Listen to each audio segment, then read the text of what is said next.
I think mid-November through early December may be a contender for my favorite time for landscape photography, especially here in Washington. I think it gets a bit lost on the Instagram zeitgeist for some of the exact reasons I'm endeared to it. It's not as vibrant, saturated, and flashy as mid-October or midsummer, and it's not as snowy and rugged as midwinter.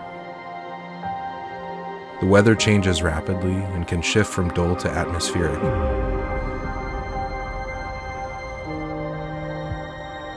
The water in the sky and the water on the ground can seem to flow into each other and merge into near indistinction. I suddenly remember with stunning clarity that water may be my favorite element to include in a photograph. And whether those aqueous molecules are above or below is arbitrary.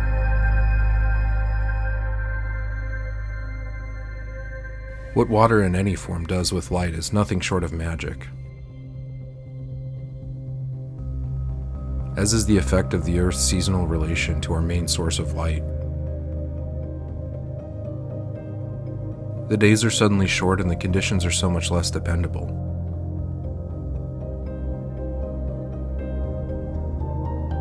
What we trade for duration of light, I submit, is quality of light.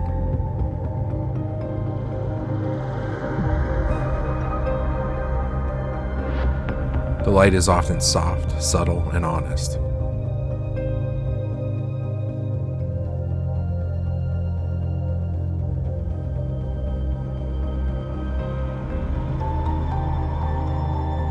And occasionally, the dramatic can burst through. These conditions, in my humble opinion, are best enjoyed in equal measure. In those moments when the expectation yields to the experience. For me, that's where the good stuff happens.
Stop me if you've heard this one before. Amazing light in a parking lot. While the crowds are going into hibernation and thinking about upcoming feasts, holiday sales, and seeking comfort in a warm home with the pleasure of a good binge or book, it opens up some of the most beautiful landscapes and otherwise public areas to the seekers, the observers, those in the know. Clued into the special beauty this time of year can provide when we are willing to forego those comforts for a moment and take comfort of another kind in the quiet light, and the reassurance that experiencing the natural places around us is itself life-affirming. Which brings me, finally, to the subject of this video, and the beautiful secret I want to share with you.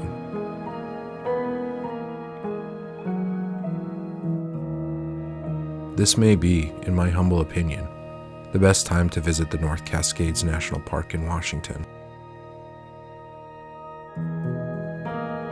as well as the surrounding areas, especially the Skagit River Valley and Upper Skagit County in the foothills of the Cascades. All of Skagit County is a photographic playground in its own right and worth exploring, and at any time of year. But my main focus here is up in the mountains.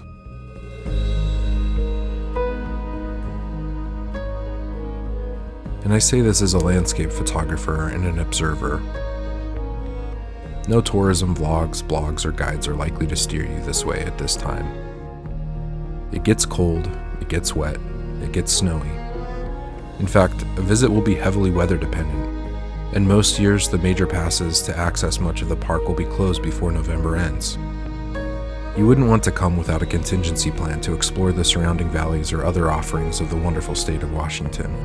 But if you arrive in this seasonal sweet spot, you can have so much of these beautiful spaces seemingly to yourself. You can catch the last dregs of brilliant autumnal color and the first dustings of rugged winter snow concurrently in the same scene.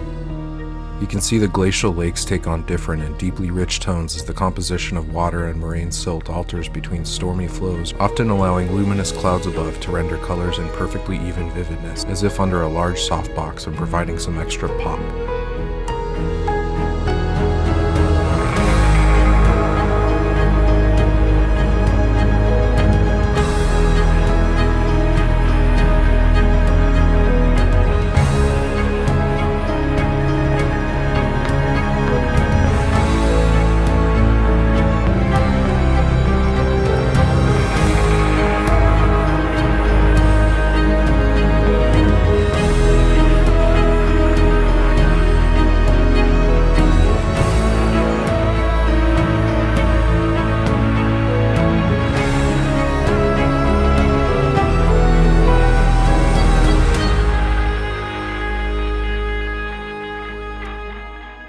What you're seeing here is footage and photos from my second day in the North Cascades and my second time coming back up to Diablo Lake. The photographs that you saw in the opening sequences of this video were actually taken the day before when there was a little bit more atmospheric variety as opposed to this just pure softbox cloud cover. I actually left my fully charged batteries at home, so I didn't get any B-roll on the first day other than a couple clips from my phone. But I had to come back to this spot the next day to get my fill and luxuriate in the otherworldly beauty, and I'm glad I did because I love the way the light hits.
In the area that constitutes the long handshake between the upper Skagit County below and the higher North Cascades above lies the lovely town of Concrete, Washington. Named for the industry that drove its early development and known to some as the setting for Tobias Wolff's memoir This Boy's Life and the adapted film of the same name starring Leonardo DiCaprio and Robert De Niro, the town features this iconic concrete silo that is nearly 120 years old. The Welcome to Concrete lettering is actually not original and added during the filming of the movie in the 90s, already made to look faded. Today, this silo has been out of commission and functions primarily as a beautiful and historic backdrop to the surrounding park and bike track at its base.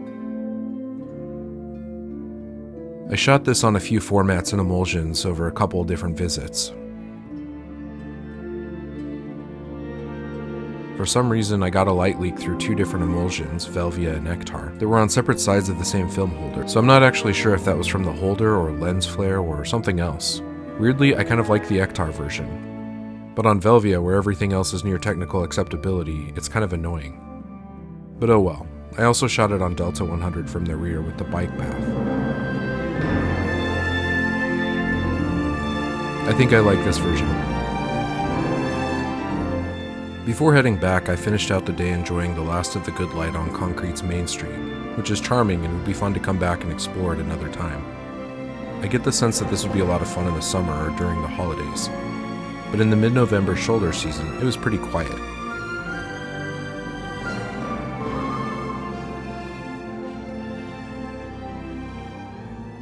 I decided to crack out the 6x17 pano back for my Tachihara for one final image on Velvia 100 before heading home. Velvia does a great job of adding additional contrast to the pretty subtly lit scene in a more subdued version of golden hour indirect light that kept the tonal range within Velvia's famously fickly latitude. I tried something I don't normally do on panos and actually introduced a sense of dimension by including a foreground element that leads into the scene in this chain on posts. Bit of a risk, but I think I might like it. What do you think? Also, what season do you prefer to visit these mountain parks and towns? Are you a shoulder season iconoclast, or do you, like that one mermaid, prefer to be where the people are? Let me know, and until next time, thanks for watching.